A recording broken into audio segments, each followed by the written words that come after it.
Welcome to my YouTube channel.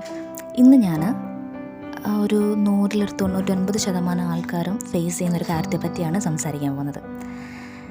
ഇപ്പോഴും നമ്മൾ ചിലപ്പോൾ അനുഭവിച്ചുകൊണ്ടിരിക്കുന്നൊരു കാര്യമായിരിക്കും വിഷമം. അതിനെ എങ്ങനെ കൺട്രോൾ ചെയ്യാം, അത് നമുക്ക് എങ്ങനെ ജീവിതത്തിൽ നിന്ന് ഒഴിവാക്കാം എന്നുള്ള കാര്യത്തെ പറ്റിയാണ് ഇന്ന് ഞാനിവിടെ സംസാരിക്കുന്നത്. അതിന് നമുക്ക് ചെയ്യാൻ പറ്റുന്ന ഒരു 5 ടിപ്പുകളെ പറ്റിയും ഞാനിവിടെ പറയുന്നുണ്ട്. അപ്പം വീഡിയോ സ്കിപ്പ് ചെയ്യാതെ മൊത്തമായിട്ട് എല്ലാവരും കാണണം കേട്ടോ. ഇപ്പം ഒരുപാട് വിഷമങ്ങളിൽ കടന്നു പോകുന്ന ഒരുപാട് ആൾക്കാരുണ്ട്. ഞാൻ എൻ്റെ കാര്യത്തെപ്പറ്റി തന്നെ ഞാൻ പറയാം.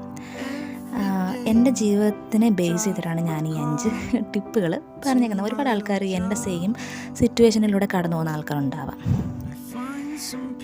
അപ്പം നമുക്ക് ആദ്യത്തെ നോക്കിയാലോ. ഒന്നാമത്തെ കാര്യം എന്ന് വെച്ചാൽ, ഒരിക്കലും നമ്മൾ പാവം ആകരുതെന്നുള്ളതാണ്.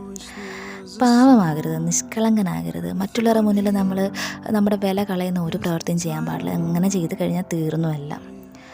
അപ്പം നമ്മൾ ഒരിക്കലും പാവം ആകരുത്, നിഷ്കളങ്കനാകാൻ പാടില്ല. അത് മറ്റുള്ളവർ നല്ല രീതിയിൽ മുതലെടുക്കാൻ സാധ്യതയുണ്ട്. ഞാൻ പൊതുവെ പുറത്ത് പോകുമ്പോൾ ഞാനൊരു വ്യക്തിയെ മീറ്റ് ചെയ്യുന്നു. ആ സമയത്ത് ഞാൻ അവരോട് ഒരുപാട് ബഹുമാനത്തോടെ വിനയത്തോടെ സംസാരിക്കാറുണ്ട്. എൻ്റെ കാര്യമാണ് ഞാൻ പറയുന്നത്. എന്നെപ്പോലെ ഒരുപാട് ആൾക്കാരുണ്ടാവാം. അത് ഒരു പതിവായിട്ടുള്ളൊരു കാര്യമാണ്. അത് പ്രായം നോക്കത്തില്ല. ചിലപ്പം ചെറിയ കുട്ടികളോട് പോലും ഞാൻ ഒരുപാട് താഴ്മയോടെ സംസാരിച്ചിട്ടുണ്ട്. അപ്പം അത് നമുക്ക് മോശം അനുഭവം ഉണ്ടാക്കും. അപ്പോൾ ആ നിഷ്കളങ്കതയെ ഒരുപാട് ആൾക്കാർ ചൂഷണം ചെയ്യുകയും ചെയ്യും. പലരും നമ്മളെ അങ്ങ് വില കുറച്ച് കാണാനും ഒക്കെ അതിന് ഈ ഒരു നിഷ്കളങ്കത വഴിയൊരുക്കും. അതിനാൽ ആരെയും അമിതമായിട്ടും വിശ്വസിക്കാൻ പാടില്ല. നിഷ്കളങ്കത നമ്മൾ കാണിക്കാൻ പാടില്ല. നമ്മുടെ പേഴ്സണൽ കാര്യങ്ങൾ അവരോട് ഷെയർ ചെയ്യാതിരിക്കുക. കഴിവതും നമ്മൾ കുറച്ചൊക്കെ ബോൾഡാകുക. നമ്മുടെ പേഴ്സണൽ കാര്യങ്ങൾ വിശ്വസിച്ച് പറയും, പക്ഷെ അവരേത് തരക്കാരാണെന്നുള്ളത് നമ്മൾ ചിന്തിക്കുന്നില്ല. പിന്നെ സംസാരത്തിലെ ആ ഒരു കുറച്ച് സംസാരിക്കുക, കൂടുതൽ പ്രവർത്തികൾ ചെയ്യുക. 2, ആരെയും പൂർണ്ണമായി വിശ്വസിക്കാതിരിക്കുക എന്നുള്ളതാണ്. അപ്പം ഞാൻ ആദ്യം ടിപ്പിനകത്ത് പറഞ്ഞ പോലെ തന്നെ നമ്മുടെ ചുറ്റുമുള്ളത് ഏതൊക്കെ ടൈപ്പ് ആൾക്കാരാണെന്ന് നമുക്ക് പറയാൻ പറ്റത്തില്ല. പല സാഹചര്യങ്ങളിൽ നിന്നും പിന്നെ പല മാനസികാവസ്ഥ ഉള്ള ആൾക്കാരും ആവും.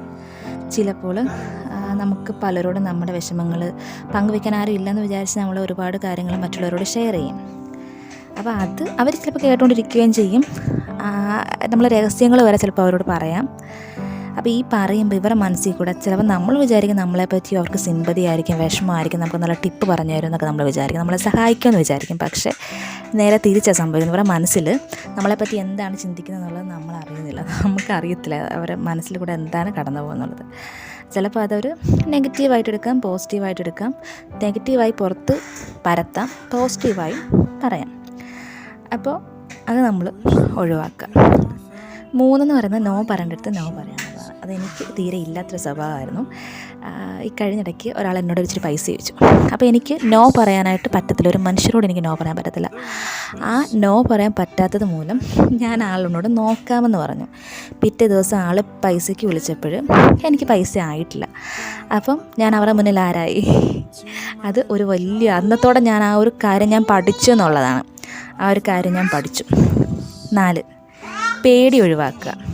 മറ്റുള്ളവരെന്ത് വിചാരിക്കുമെന്ന് നോക്കാതെ നമ്മൾ കുറച്ച് സ്ട്രോങ് ആകുക, മുന്നോട്ട് ധൈര്യമായിട്ട് പോവുക. അപ്പോൾ താങ്ക് യു.